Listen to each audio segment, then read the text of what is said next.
Good evening, friends, and welcome back to another ridiculous video. He's fat.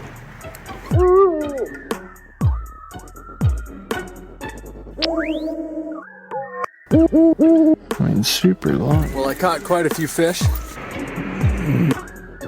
If you like wandering around in the woods at night by yourself and slipping on rocks in the dark, then you should definitely give mousing a try. On certain rivers, trout will learn to feed more on the surface at night. This is typical on slower sections of water near grassy fields with lots of little rodents around. Casting downstream and across will often yield strikes on the swing.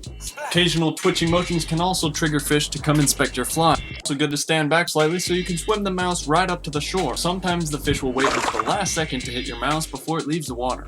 Since there aren't many night fishing videos out there, I decided to use a night vision camera to capture more of the trout's behavior.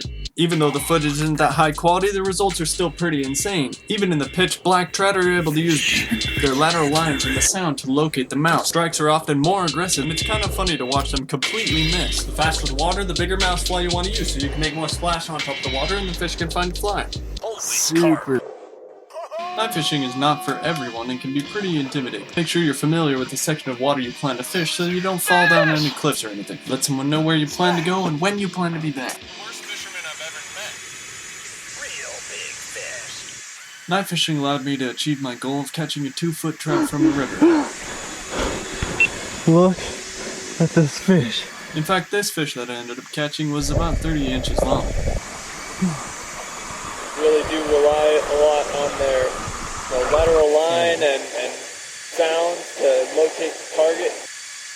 Some people will claim that mousing is more effective when the moon is full, but the times I've caught the biggest fish is when it's nearly pitch black outside. I also keep my flashlight off unless I'm using the red setting to move location. This can make night fishing fairly uncomfortable, but I've learned to enjoy the still darkness. However, I would recommend carrying around something like bear spray, as I've ran into a number of animals at night.